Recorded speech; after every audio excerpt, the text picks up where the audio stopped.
Hello दोस्तों, स्वागत है आप सभी का अपने यूट्यूब चैनल जेट फोर टेच एक नए वीडियो में। दोस्तों आज की इस वीडियो में हम बात करने वाले हैं जो 21 नवंबर का, यहाँ दोस्तों जो 21 नवंबर का आपका जो एग्ज़ाम होने वाला है दोस्तों, वो मैथ का होने वाला है सेंटअप एग्ज़ाम। आप सभी लोग को पता ही है। तो आज की इस वीडियो में सेंटअप एग्ज़ाम जो 21 नवंबर का होने वाला है उसके लिए मैथ के रिगार्डिंग कई से ऐसे क्वेश्चन को देखने वाले हैं जो आपको 100% इसमें से कई से क्वेश्चन आपको वहाँ लड़ेंगे दोस्तों। चलिए आज के इस वीडियो को शुरू करते हैं। चैनल पर नए हैं तो चैनल को सब्सक्राइब कर लीजिए और हमारे चैनल से जुड़े रहिए। चलिए आज का पहला नंबर क्वेश्चन से वीडियो को शुरुआत करते हैं। आप लोग धैर्य बना करके देखते रहिए क्योंकि कई से क्वेश्चन आपको वहाँ मिलेंगे ही मिलेंगे। अगला है कि यदि क्वेश्चन है कि n एक प्राकृत संख्या है तब रूट x क्या है? हमेशा प्राकृत संख्या, हमेशा अपरिमेय संख्या या फिर हमेशा परिमेय संख्या, कभी प्राकृत संख्या तो कभी अपरिमेय संख्या। तो सही उत्तर ऑप्शन नंबर डी ही हो जाएगा। जो बनाने वाला होगा मैं आप सभी को बना करके दिखाऊंगा। संख्या रेखा पर प्रत्येक बिंदु प्रदर्शित करता है, तो संख्या रेखा पर प्रत्येक बिंदु प्रदर्शित करता है एक वास्तविक संख्या। अगला नंबर क्वेश्चन देखिए क्या कहा गया है। निम्नलिखित में से कौन सा भिन्न का दशमलव प्रसार शांत है? देखिए जिसके अभाज्य गुणनखंड में यदि 2 और 5 शामिल है तो आपको शांत होगा, और 2 और 5 के अलावा और कोई शामिल है तो आपको अशांत हो जाएगा। तो यह बात को आपको याद रखना है। सही उत्तर आपके राइट आंसर हो जाएंगे। 3 नंबर क्वेश्चन का क्या पूछा गया है, कौन सा भिन्न जो दशमलव प्रसार क्या हो जाएगा? शांत हो जाएगा। दशमलव प्रसार की बात कर रहा है। तो देखिए इसमें 2 और 5 शामिल है, ये तो होगा नहीं। और 2100 है तो इसमें 3 भी आ जाएंगे आपको, तो ये भी नहीं होगा। 700 है तो रियली बात है कि इसमें आपको कितना आ जाएंगे? 5 आएगा, उसके बाद तो घटेगा ही नहीं। यानी सही उत्तर इनमें से कोई नहीं, ऑप्शन नंबर डी आपका राइट आंसर हो जाएगा। अगला प्रश्न है कि सबसे छोटी अभाज्य संख्या कौन है? सबसे छोटी अभाज्य संख्या पूछा गया, अभाज्य संख्या जो अपने से लगे और एक और संख्या से लगे, एक से। तो सही उत्तर दोस्तों एकदम सबसे छोटी अभाज्य संख्या 2 है, ऑप्शन नंबर बी। यह जो आपको दिया गया 0.2 के ऊपर वार का परिमेय संख्या के रूप में लिखना है, तो यह 23/90 होगा। ये थोड़ा सा लॉन्ग है, जी हाँ दोस्तों थोड़ा सा लॉन्ग है, जिसकी वजह से यहाँ पर हम बना नहीं पा रहे हैं। सब्जेक्टिव में ऐसे क्वेश्चन को जरूर लेकर के आएंगे जो कई बार पूछे हुए क्वेश्चन होते हैं। अगला नंबर क्वेश्चन देखिएगा क्या कहा गया। अगला प्रश्न है सबसे छोटी पूर्ण वर्ग संख्या जो 16, 20 और 24 से भाज्य हो। 16, 20 और 24 से भाज्य होना चाहिए, वो पूर्ण वर्ग संख्या होना चाहिए। पूर्ण वर्ग देखिएगा, ये भाज्य तो है लेकिन वर्ग इस किसी का है 240 नहीं है। 1600 वर्गमूल होता है, लेकिन ये आपको 16 से कटेगा, 20 से कटेगा, 24 से कटेगा। क्या कटेगा कि नहीं कटेगा? तो बिल्कुल नहीं। तो इसका सही उत्तर 3600 हो जाएगा, ऑप्शन नंबर सी, क्योंकि सभी से पूरे कट जाएगा, इसका वर्गमूल भी पूरा हो जाएगा। अगला यदि द्विघात बहुपद q × x बराबर इतना दिया गया है तो अल्फा प्लस बीटा का मान होता है -b/a, यानी माइनस पहले से 1 है और 1 यानी 1 केवल आएगा। ऑप्शन नंबर आपका सी राइट आंसर हो जाएगा। चलिए अगला नंबर क्वेश्चन देखेंगे। अगला प्रश्न देखते हैं। 8 नंबर प्रश्न क्या कहा गया है। यदि बहुपद p × x बराबर इतना दिया गया है तो अल्फा × बीटा का मान तो c/a होता है, तो c/a यानी -6/1 यानी -6। ऑप्शन नंबर आपका बी सही जवाब हो जाएगा। अगला क्वेश्चन आप लोग के सामने है कि रैखिक समीकरण युग्म इतना इतना तथा इतना जो है यह क्या हो जाएगा? अविरोधी होगा, विरोधी होगा या फिर आश्रित होगा? तो आपको निकालना होगा। यानी एक आगे 1 है तो 1 हो जाएगा, एक आगे 2 है तो 1/2 हो जाएगा, एक आगे 3 है और आगे -5 है। यानी देखेंगे तो पहले का बराबर ही दूसर का नहीं है, तो यह अविरोधी हो जाएगा। विरोधी होता है जब बराबर होता है तब। अगला नंबर प्रश्न है कि निम्न में कौन इतना और इतना का एक हल है? आपको हल निकाल करके बताना होगा। 10 नंबर प्रश्न का सही उत्तर की जिक्र कर लें तो राइट आंसर इसमें 2 रखिएगा और 1 रखिएगा तो दोनों बराबर हो जाएगा। बराबर करके ऑप्शन के अनुसार चलिएगा ना, तो ऐसे क्वेश्चन का आंसर जल्दी से आता है। अगला देखिएगा, हम लोग 11 देखने वाले थे ना। चलिए 11 नंबर क्वेश्चन आपको नीचे दिया गया है। क्या कहा गया है? इतना और इतना के मूलों का योग क्या हो जाएगा, तो -b/a यानी b/a हो जाएगा। कौन से ऑप्शन में b/a है? सही उत्तर ऑप्शन नंबर बी। अगला है दोस्तों इतना और इतना, इसका आपको x/x का हल पूछा गया है। ये थोड़ा सा लॉन्ग है, मैं इसका सब्जेक्टिव में जरूर लेकर के आऊँगा, लेकिन काफ़ी इम्पोर्टेंट है, इसको याद रखिएगा। कमेंट करके बता दीजिएगा 12 नंबर क्वेश्चन आप नहीं बनाए थे, हम बनाएंगे। थोड़ा सा लॉन्ग है क्योंकि इस डिस्प्ले पर इतना जगह है और इतना से ज़्यादा रिकॉर्ड हो नहीं रहा है, तो इस पर बना नहीं पाएंगे। चलिए अगला क्वेश्चन देखेंगे हम लोग। अगला प्रश्न है कि यदि द्विघात समीकरण इतना इतना के मूल समान हो तो इसमें से क्या सही हो सकता है? तो सही उत्तर b² - 4ac होता है। तो b की जगह पर a है, तो a² - 4ac कौन है? तो ऑप्शन नंबर बी आपका सही उत्तर हो जाएगा। समांतर श्रेणी इतना इतना का 10वां पद पूछा गया है। तो पहला बात की डी की बात कर ले तो 51 - 54 हो जाएगा, तो -3d है। ठीक है, 10वां पद पूछा गया तो a + 9d होता है, तो a का मान आपको 54 हो जाएगा, प्लस 9 गुने d के मान -3 हो जाएगा, यानी 54 - 9 होती है 27, यानी प्लस 27 आएगा। तो ऑप्शन नंबर आपका ए सही उत्तर हो जाएगा। अगला क्वेश्चन है कि समांतर श्रेणी इतना इतना का कौन सा पद 82 है? तो 15 नंबर क्वेश्चन का सही उत्तर आपका राइट आंसर हो जाएगा दोस्तों। कौन सा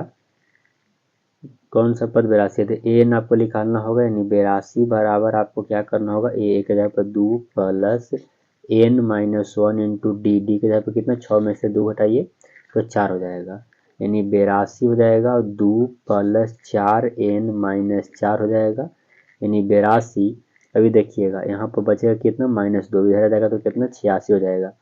तो 86 में 4 से भाग देना है आपको, 86 में 4 से भाग देना, तो 4 दूनी 8 और 1 21, 2184। तो 21वां पद इसका सही उत्तर हो जाएगा, ऑप्शन नंबर सी। अगला है क्या कि इतना cos 1 cos 2 cos 3 के 90 तक आपका मान आपको बताना है। तो सही उत्तर आपका हो जाएगा कि cos 90 का जो मान होता है वो लास्ट में दिया गया है, तो cos 90 का मान आपको हो जाएगा 0 डिग्री, ऑप्शन नंबर ए। अगला है कि ABC के त्रिभुज इतना का बराबर क्या हो सकता है? तो साइन तो cos होता है, cos a/2 हो जाएगा, ऑप्शन नंबर सी।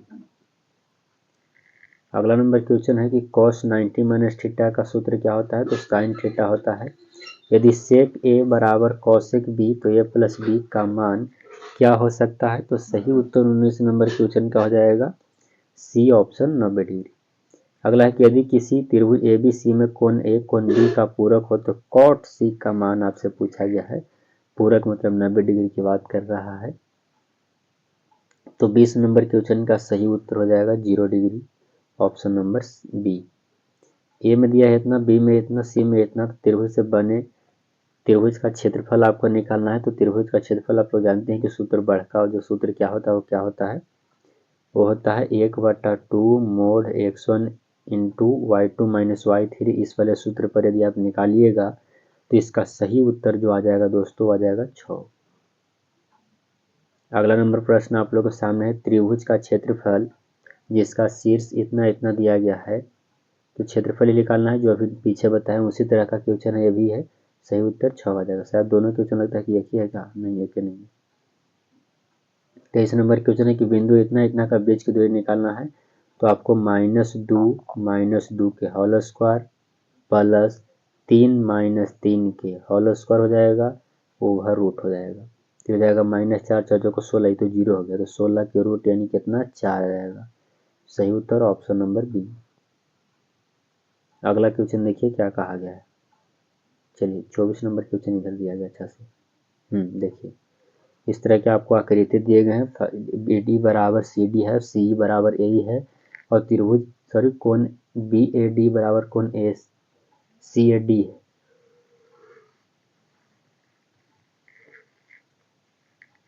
तो सही उत्तर हो जाएगा कि AB बराबर BC और बराबर AC हो जाएगा, ऑप्शन नंबर ए। यहाँ पर आपको दिएगा इतना आकृति में AP दिल है इतना और E दिल है इतना और आपको इसका PQ दिल है 3। ठीक है, तो BC आपको निकालना है, ये वाला BC आपको निकालना है।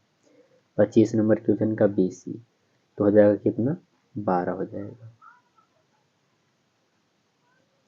26 नंबर क्वेश्चन है कि त्रिभुज ABC त्रिभुज DEF समरूप है, दोनों त्रिभुज का क्षेत्रफल इतना और इतना दिया गया है और भुजा का योग इतना दिया गया है, तो दूसरा भुजा कितना हो जाएगा। कुछ नहीं आपको करना है, इसका वर्गमूल निकाल लीजिएगा तो 3/4 आ जाएगा और 4.2/x लिख दीजिएगा। तिरछे गुना कर लीजिए तो आपको इसको काटिएगा तो 14 × 42 यानी 1.4 आ जाएगा। इससे गुना करिएगा तो 4 आ जाएगा और 4 को 16 आ जाएगा, यानी इतना आ जाएगा 4 पॉइंट कुछ यानी 5 4.2 आप लिख सकते हैं, 7 लिखेंगे। यानी सही उत्तर 26 नंबर क्वेश्चन की बात कर ले, इसका सही उत्तर आपका हो जाएगा सी। अगला प्रश्न है दोस्तों कि यदि एक उदग्र खंभे की छाया की लंबाई ऊंचाई √3 गुना है तो सूर्य का उन्नयन कोण कितना होगा। मान लेते हैं कि छाया की लंबाई, एक उदग्र खंभे की छाया जो है, छाया की लंबाई उसके ऊंचाई के एक इतना गुना है।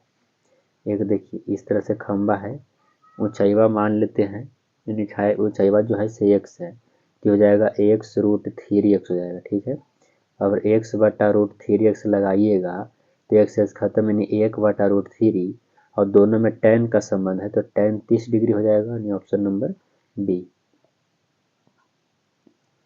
अब है क्या, इतना दिया गया है गुणनखंड x + x, तो x से निश्चित रूप से क्या हो सकता है, तो सही उत्तर आपका हो जाएगा इसका राइट आंसर एक विषम पूर्णांक। वही वाला दिया गया है क्वेश्चन, इसका भी थोड़ा सा और नीचे बढ़ेंगे, थोड़ा सा लिखने वाला टाइप का है। अगला कि किसी वृत्त के छोरों पर खींची गई स्पर्श रेखाएं आपस में क्या होती है, तो वह आपस में क्या होती है, समांतर होती है। किसी वृत्त के बाह्य बिंदु P से दो स्पर्श रेखाएं P और PB खींची गई है, तो यदि PA 4 है तो PB भी कितना होगा, तो 4 सेंटीमीटर होगा, क्योंकि दोनों स्पर्श रेखा की लंबाई बराबर होता है। चलिए अगला क्या कहा गया है, दिए गए चित्र में O केंद्र पर एक BC 60 डिग्री है, तो OBC आपको यानी B का कोण निकालना है, ए वाला निकालना है, या दूसरा किसका निकालना है, B का कोण आपको पूछा गया है। तो B का कोण क्या हो जाएगा, आपको 90 में से घटा लीजिए 60 यानी 30 डिग्री आ जाएगा, क्योंकि यहाँ पर 90 डिग्री है, तो 30 इसका सही उत्तर हो जाएगा। 33 नंबर क्वेश्चन क्या है कि पेटी तथा पीएस दो स्पर्श रेखाएं ओ केंद्र वाले वृत्त पर इस प्रकार है कि OTP बराबर 65 डिग्री, तो OTS आपसे पूछा गया है, या सब्जेक्टिव में भी ऐसा क्वेश्चन था, तो OTS आपका क्या हो जाएगा 57 पॉइंट कुछ डिग्री।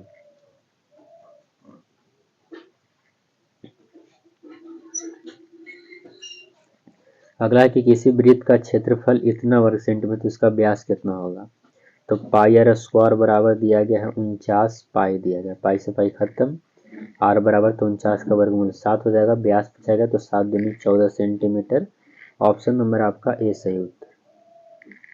35 नंबर क्वेश्चन है कि दो वृत्तों के क्षेत्रफलों का अनुपात इतना है तो उनकी त्रिज्याओं का अनुपात, आप इसको वर्गमूल निकाल दीजिए, अच्छा से हो जाएगा, यानी 14 आपको 9 दिया गया, रूट चढ़ा दीजिए, 14 का वर्गमूल नहीं होता है, रहने दीजिए, अनुपात आपको 9 के वर्गमूल 3 होता है, तो √14/3 हो जाएगा, ऑप्शन नंबर सी।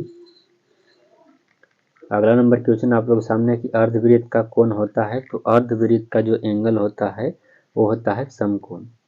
अगला है कि वृत्त के केंद्र से जीवा पर डाला गया लंब जो होता है वो क्या कहलाता है, सही उत्तर आपका जाएगा समद्विभाजित करता है उसको वृत्त को। एक वृत्त की परिधि इतना दिया गया तो उसका त्रिज्या कितना होगा, इसको अच्छे से आप लोग निकाल सकते हैं, चलिए निकालते हैं इसको, यानी 2πr बराबर, यानी 2 ज्यों के त्यों हो जाएगा, पाई के मान 22/7 हो जाएगा, आर आपको नहीं दिया गया है और दिया है 462। ठीक है, आप इसको आर बराबर लिखिएगा तो 462 × 7 और बटा 2 गुने हो जाएगा 22, 22 से कटेगा तो 22 दूनी 44, 21 बार में कटेगा तो 21 से कितना हो जाएगा 47 से 147 भागा हो जाएगा 2, काटिएगा तो 7 दूनी 14 और 3 दूनी 6.5, 73.5 आपका सही उत्तर हो जाएगा, तो ऑप्शन नंबर ए इसका सही जवाब हो जाएगा। अगला है कि 38.5 सेंटीमीटर वर्ग सेंटीमीटर क्षेत्रफल वाले वृत्त की त्रिज्या क्या हो जाएगा, आपकी वृत्त की क्षेत्रफल दिया गया है, त्रिज्या पूछा गया है, तो πr² होता है, पाई के मान यदि लिखेंगे तो 22/7 हो जाएगा, आर स्क्वायर रहने दीजिए, बराबर दिया गया है 38.5 यानी 385 बटा हम इसको 10 भी लिख सकते हैं। तो आर स्क्वायर बराबर हो जाएगा 385 गुने 7 बटा 10 गुने 22 हो जाएगा। आप इसको काटना चाहें तो काट सकता है, 2 पचे 10, 7 पचे 35 हो जाएगा और बचेगा 3, तो 7 पचे 35, 77 बार में कट जाएगा और ये काटिएगा तो हो जाएगा 11, यानी 2 11 22 होता है, 11 से 77 हो जाएगा, यानी कितना हो जाएगा 70, 140 बटा 2 और इसको काटिएगा 2 से 2 काटे यानी 70 आ जाएगा इसका सही उत्तर, यानी 3.5 इसका राइट आंसर हो जाएगा। 39 नंबर क्वेश्चन का 3.5। अगला है दो वृत्तों के क्षेत्रफल का अनुपात 64:121 है, तो त्रिज्याओं का अनुपात क्या हो जाएगा? इसका भी वर्गमूल आपको लिखा है, 64 के वर्गमूल 8 होता है और 121 के वर्गमूल 11, तो 8:11 ऑप्शन नंबर सी आपका सही जवाब हो जाएगा।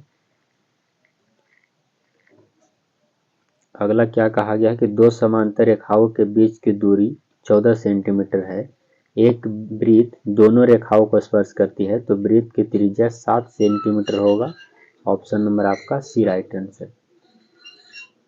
अगला है कि यदि समांतर चतुर्भुज के सभी भुजाएं एक वृत्त को स्पर्श करती है, कोई समांतर चतुर्भुज है, इस तरह का आपका समांतर चतुर्भुज बना देते हैं, ये रहा आपका समांतर चतुर्भुज, और समांतर चतुर्भुज की सभी भुजाएं जो है सिर्फ वृत्त को स्पर्श करती है, इस तरह से आपको मान लीजिए दोनों सब की सभी भुजाएं वृत्त को स्पर्श करती है, तो इसका जो सही उत्तर क्या हो जाएगा उसको हम लोग सम चतुर्भुज कहेंगे। तो ये 42 क्वेश्चन ये था। 42 क्वेश्चन आपको मैथ का कराया गया जो कि ऑब्जेक्टिव टाइप का था। जिनका भी कल सेंटअप का एग्जाम है 21 नवंबर को, उनके पास वीडियो को शेयर करिएगा। यहाँ तक देखने के लिए बहुत बहुत धन्यवाद। चैनल पर नए हैं तो चैनल को सब्सक्राइब कर लीजिएगा। मिलते हैं नेक्स्ट वीडियो में, तब तक के लिए जय हिंद दोस्तों।